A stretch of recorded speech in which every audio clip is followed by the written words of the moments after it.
মসজিদুল আল আকসা। আজানের ধ্বনিতে আর জড়ো হয় না হাজারো মুসল্লি। বোমার আঘাতে বিধ্বস্ত এক ভূখণ্ড ফিলিস্তিন। আকাশ ফেটে পড়ছে আগুন। মাটি ভিজে আছে অসহায় নিরীহ মুসলিমের রক্তে। বিস্ফোরণে ছিন্ন ভিন্ন হয়ে যাচ্ছে শিশুদের দেহ। খেলনার পাশে পড়ে আছে অঙ্গহীন নিথর শরীর। শোকে পাথর এক বাবা।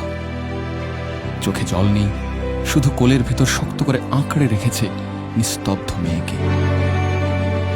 সন্তানহারা মায়ের আর্তনাদে ভারী হয়ে আছে আকাশ। পড়ে আছে শত শত মানুষের লাশ।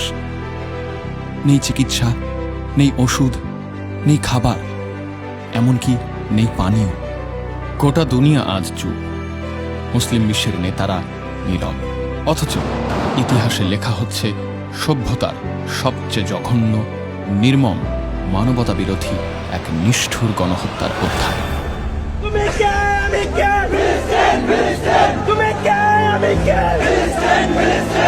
রোমহর্ষক নির্মম এই মানবতা বিরোধী গণহত্যা এবং মুসলিম বিশ্বের নিষ্ক্রিয়তার প্রতিবাদে বিএনপির ভারপ্রাপ্ত চেয়ারম্যান তারেক রহমানের নেতৃত্বে দেশ জুড়ে আয়োজন করা হয় প্রতিবাদ ও সংহতি র্যালি এবং সমাবেশ। 10 এপ্রিল 2025 সকাল থেকেই শুরু হয় এক মানবিক জাগরণ। মানুষের হৃদয়ের প্রতিবাদে নয়াপল্টন থেকে র্যালি ছড়িয়ে পড়ে কাকরাইল, শান্তিনগর, মৌচাক, মগবাজার, বাংলা মোটর, শাহবাগ এবং আশেপাশের অঞ্চল জুড়ে। রাস্তা পরিণত হয় এক জনসমুদ্রে। ধীরে ধীরে এই সমাবেশ পরিণত হয় দেশের ইতিহাসে সবচেয়ে বড় প্রতিবাদ ও সংহতি র্যালিতে। একযোগে অনুষ্ঠিত হয় এই কর্মসূচি। ঢাকা, চট্টগ্রাম, রাজশাহী, রংপুর, খুলনা, বরিশাল, সিলেট, ময়মনসিংহ, ফরিদপুর, কুমিল্লা, গাজীপুর ও নারায়ণগঞ্জ চারদিক থেকে মিলিত হয় মানুষের ঢল। ছাত্র, যুবক, শ্রমিক, নারী, ব্যবসায়ী, আলেম ও ধর্মপ্রাণ মুসল্লি, দেশের সর্বস্তরের মানুষ অংশ নেয় এই র্যালিতে।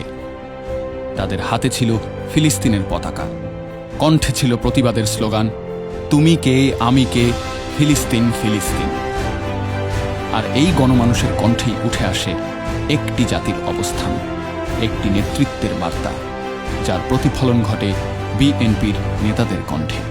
ফিলিস্তিনি জনগণের আন্দোলনের পক্ষে ছিলাম, আমরা তাদের পক্ষে আছি এবং থাকবো ইনশাআল্লাহ।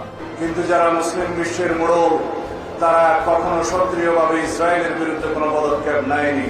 মুসলিম বিশ্বের যেই সকল মোড়ল দেশ নিজেরা বেঁচে থাকার জন্য আজকে নেতৃত্ব দিচ্ছে না, তাদের প্রতি আল্লাহর অভিশাপ নেমে পড়বে।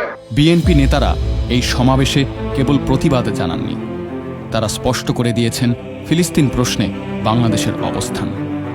বিশ্ব যখন চুপ, মুসলিম উম্মাহ যখন নীরব, তখন বিএনপি বলেছে, আমরা চুপ করে থাকব না। এটি আমাদের ঈমানি ও মানবিক দায়িত্ব।